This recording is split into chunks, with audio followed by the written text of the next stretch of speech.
dañuy bañ. alors li xew université ba Abdoulaye Ba ñàkk bakkanam ñëpp gisandoon nañ ko yow personnellement fooy situer les responsabilités. xam nga aujourd'hui il est un peu difficile de situer tout de suite les responsabilités d'autant plus que le dossier l'enquête est en cours. L'enquête est en cours. D'abord dañuy jaale pare di incliner devant la mémoire de ce jeune là qui est décédé à la fleur de l'âge. ba pare wax dëgg yàlla mu doon lu metti metti j'imagine. Et ses parents sa famille et cetera tous ces derniers temps ñoo ngi gis ñi fay jaar di jaale et cetera. Mais c'est une dure épreuve di massaw encore une fois tout le Sénégal. Particulièrement à sa famille. Mais di wax ne lii wax dëgg yàlla man nag jàpp naa ne gis nga exécutif wala pouvoir bu ko bëggoon a éviter. lii mën na fa bañ a am xam nga lu tax. bi ñu defee seen front jour bi xale bi di décédé mais jour boobu les étudiants n'étaient pas en front.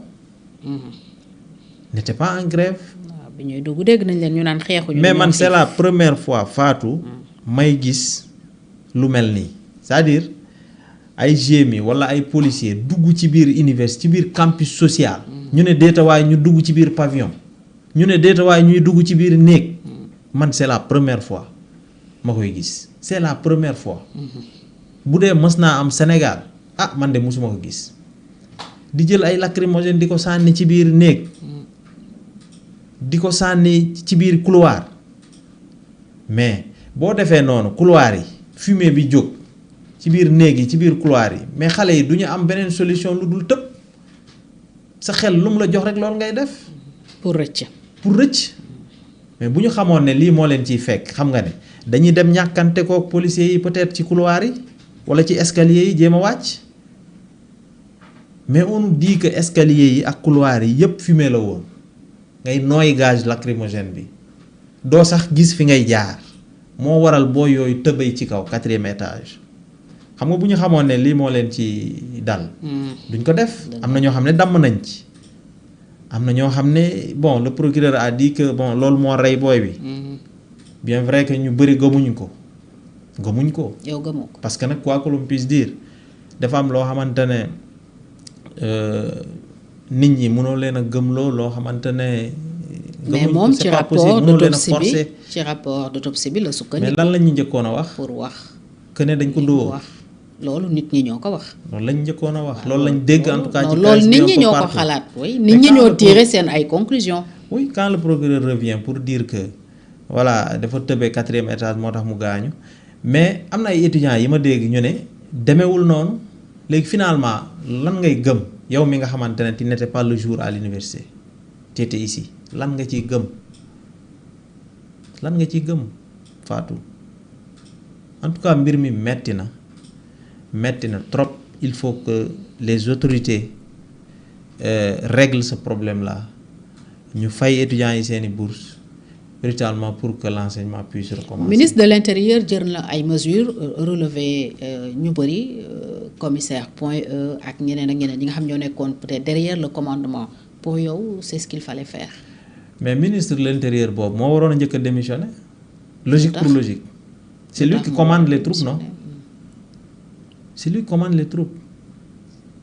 moo waroon a njëkk a démissionner bu fekkente ne dafa bëgg logique. moo war a njëkk a démissionner d'ailleurs on a pondu un communiqué de la part de notre parti pour demander la démission du ministre de l'Intérieur parce que luy njiig mooy njaag jarul mu ci dàq ñeneen ñoo xamante ne defuñ ci dara moo war a njëkk a démissionner. mënaguñu wax defuñu ci dara parce que l'enquête est en cours. mais keroog peut-être après dinañu mën a situer les responsabilités. keroog Madiambal Diagne buñ ne ko du génn. bi ko gars yi jàppee au niveau de l'aéroport international Blaise Diagne dafa dëpp bi mu dëppee ba fii xool pexe seet yeneen pexe ni mu génnee réew mi mais bi ñuy dàq ñooñu lañ dàq pourtant te ñooñu def nañ seen liggéey correctement parce qu'ils ont fait replier l'autre Madiambal Diagne ñooñu lañ dàq est-ce que ñoom kon def nañ dara ci mbir mi donc c'est le ministre de l'Intérieur qui n'est pas à la hauteur moom moo war a démissionner logique pour logique mais booboog léegi ce qui nous étonne ce qui nous étonne mooy li étudiants yi wax patt pataaral président de la république ak patt pataaral premier ministre devant ces événements là mais c'est extraordinaire ce qui se passe dans ce pays te pourtant démb ñoom ñoo fi gënoon a bari wax tey lu mel ni am ñu noppi mais bu ñu jàpp ne sénégalais yi nekkuñu di leen xool bu ñu jàpp lool ñëpp xam nañ seen tële ñëpp xam nañ véritablement seen incapacité à diriger ce pays là au moins kay ngeen masawu sax étudiants yi ngeen masawu les familles ngeen masawu jaale ki nga xamante ne ñàkk nañ ko mais rien de tout cela c'est extraordinaire. Alors Moussa mënuñu bañ a wax ci xew-xewu réew mi muy cette cascade d'arrestation ci mbiru borom ñaari tur yi ça touche des jeunes nga nekk secrétaire national à la jeunesse de l'APR wax nga ko ci début bi sa xalaat jéggi na APR peut-être da nga bokk ci ñu war a xalaat pour si un jour da ngeen nar a dellusi au pouvoir yan politique la ñuy teg pour la jeunesse du pays tey lu mel ni xew di dal ci kaw jeunes yu bëri ñoo xam ne peut-être kenn foogul woon ñu tudd leen ci mbir yu mel noonu ban réaction nga ciy am. waaw d'abord mbetteel mbir mi daf ma bett tellement que j'étais un peu choqué en réalité dama doon waxtaan ak sama benn xarit ma ne ko man de dafa mel ni ci gént laa nekk ba léegi yeewooguma parce que mbir mi ni mu dalee ci ñun c'est brusque puis c'est un choc Sénégal quand même xamewuñu woon Sénégal lu mel nii ces vices là ces contre-valeurs wax dëgg yàlla dafa metti ci xol foog ñu gën a góorgóorlu nag parce que wax dëgg yàlla du suñu aada du suñu cosaan leneen la ñu xamee lu dul lii moo tax na damay encourager ñi nga xamante ne wax dëgg yàlla ñoo ngi sur le terrain guddeeg bëccëg pour xeex lii parce que nag suñu njaboot gi lay yoot noonu de ku dem ba am njaboot nekkatoo jàmbur d'autant plus que mënoo tëj sa njaboot ci kër jëmale ko voilà des années il faut que ñu génn il faut que ñuy dajeek ñeneen mbedd mi et cetera donc mbedd mi bu ñu discipliné wul la rue suba lu fay xew mën naa tooñ ku ne donc nañ góorgóorlu fu mu toll nii nag dafa am ñoo xamante ne ñoom la yàlla dénk réew mi te démb dañ ne woon bu yàlla defee peuple bi dénk leen réew mi bokk na ci loi yi ñu njëkk a yóbbu assemblée nationale loi criminaliser li nga xamante ne mooy mbirum góor jigéen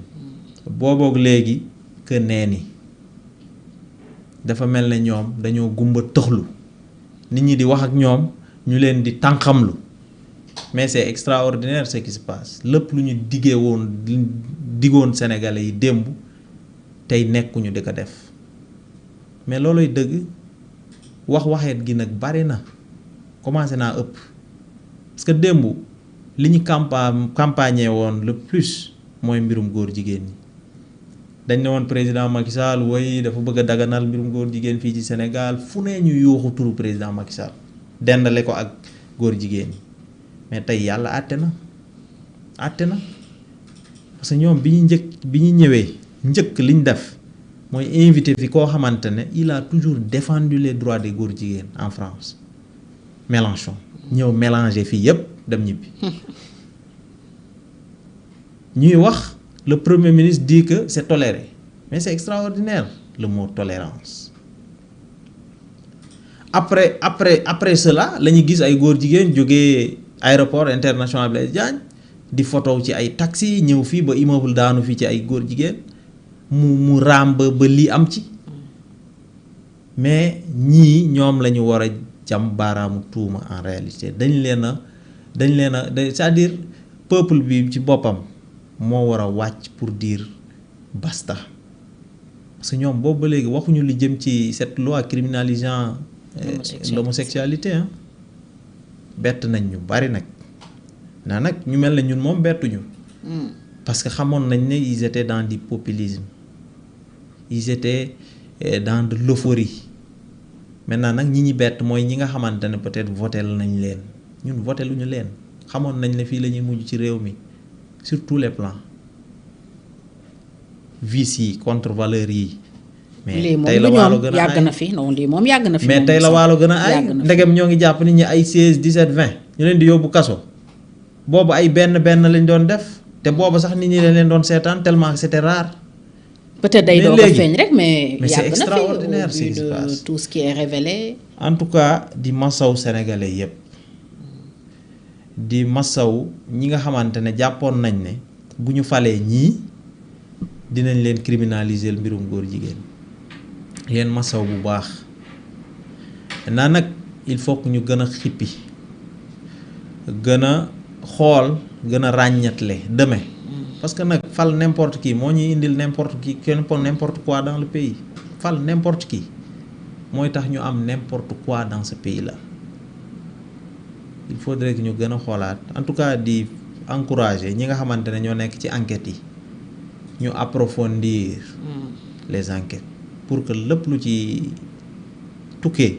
lépp li nga xamante ne laale na ci lii nga xamante ne dafa ñëw pour yàq suñu njaboot yàqal ñu suñuy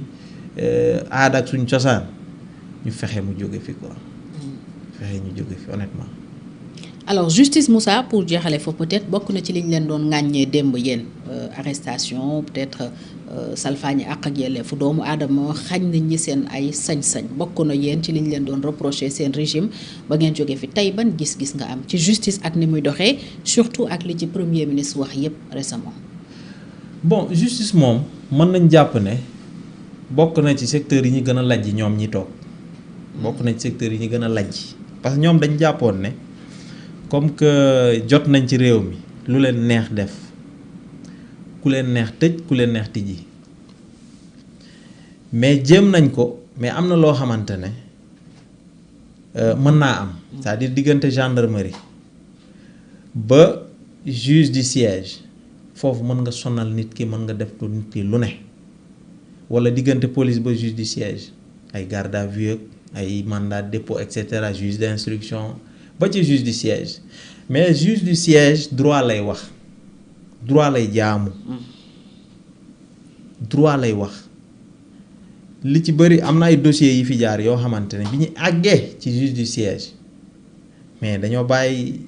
ñi nga xamante ne ñoom lañ doon tuumaal à l'époque les Mansour Faye pourquoi parce qu'il y a des contestations sérieuses pour vous dire que ñi fi nekk amuñu ci ñoom yaakaar ci wàllum justice te daanaka bi ñu leen joxee réew mi ci ëllëg sa lañu organiser li nga xamante ne mooy les assises de la justice mais dogal yi ñu arrêté woon à l'époque dogal yooyu yëpp lañ jël dugal ko ci tiroir yi boobu ba léegi kenn xamul dogal yooyu fi ne wéyaluñ ci benn ñu ngi jëm ça ci fait ay 2 ans réformes donc certainement ça fait 2 ans dinañu ko amul mettre en benn œuvre réforme d'ici mars peut-être lañ koy xaar. mais le temps n'attend pas le temps ne chôme pas mais y a des réformes yoo xamante ne laajul incidence financière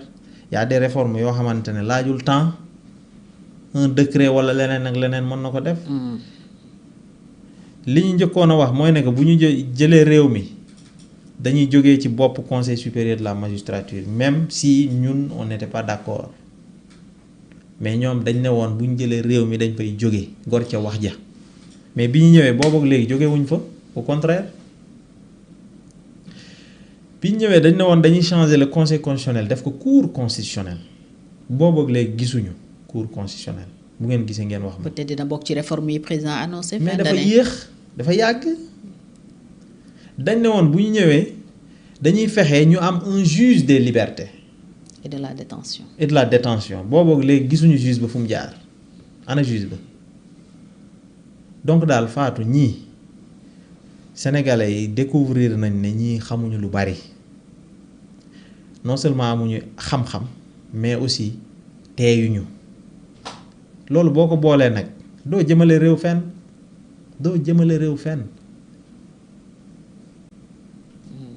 mais Ousmane Sonko moom jàpp na ne tey justice dafa am ñu fi